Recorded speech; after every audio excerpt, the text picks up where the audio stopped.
Saya kasih tahu ya, DPRD DKI digerebek kantornya M. Taufik, kader Gerindra yang jadi anggota Dewan di DKI Jakarta, dan juga kantor beberapa kader PKS yang bukan kebetulan pendukungnya Yohanes Baswedan digeledah oleh KPK terkait dugaan korupsi lahan DP Omong Kosong. Kantor mereka digeledah KPK agar KPK bisa mendapatkan dan mencari bukti pelanggaran yang memungkinkan bisa menjebloskan lagi mantan koruptor si M. Taufik ke penjara. Ini menjadi sebuah presiden buruk bagi para pendukung Yohanes. Kita mengetahui bahwa Yohanes Baswedan saat menjadi gubernur DKI Jakarta menggunakan dana dengan begitu nafsu dan tidak bertanggung jawab. Bahkan pernah ditemukan kejanggalan-kejanggalan anggaran oleh kader PSI. Beberapa kejanggalan mulai dari biaya yang fantastis untuk membuat peti mati tugu memperingati pandemi, kemudian juga sampai dengan tugu sepeda yang sekarang jadi sampah, lem Aibon dengan nilai fantastis dan lain-lain, membuat kita tahu bahwa ada aroma busuk.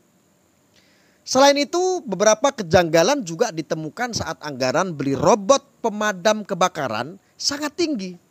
Tapi sampai sekarang kebakaran di DKI Jakarta tidak pernah membuat robot itu kerja. Jadi rongsokan deh. Pelaksanaan Formula E yang juga berbau-bau korupsi pun menjadi begitu luar biasa busuk. Dana besar kualitas kayak sampah. Kualitas sampah terlihat dari bagaimana pembangunan infrastruktur yang dikebut ternyata rusak dan terbakar. Tuyul Ancol pun sekarang sudah mundur tertib, takut diciduk KPK. Tapi buat saya yang paling gila itu adalah dugaan korupsi bantuan sosial yang diduga dilakukan oleh Yohanes yang bekerja sama dengan anggota DPRD. Tapi yang saat ini sedang ditelisik oleh KPK adalah hal mengenai dugaan korupsi dalam pembelian lahan untuk bangun apartemen mungil yang bisa ditinggal boneka dengan skema cicilan 0%. Yang 0% cicilan DP-nya saja ya, bukan rumahnya. Jangan mau digoblokin. Di sini KPK menggeledah kantor mantan koruptor bernama M. Taufik yang pernah menagih lobster dan kepanasan saat Basuki Cahayapurnama alias Ahok menjabat sebagai gubernur. Kantor si Muhammad ini digeledah. Gerindra pun mengatakan bahwa dia bukan lagi kader Gerindra, jadi silakan ditindak. Jadi kalau masih kader Gerindra nggak boleh ditindak gitu. Tapi dia pilih lewat partai Gerindra, bego ya. Dasar. Tapi buat saya KPK ini sedang caper saja atau sedang mencoba playing hero. Padahal kasus ini kan sudah lama.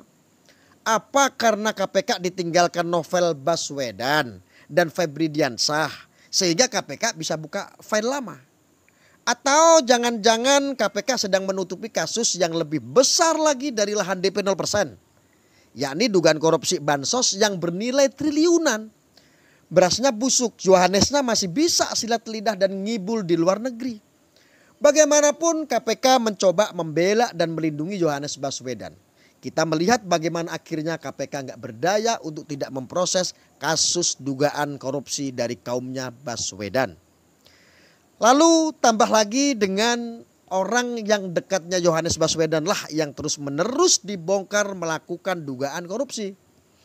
Orang macam ini mau jadi presiden, hancurlah negara kita, miskinlah negara kita, bagaimana negara kita mau jadi mercusuar dunia?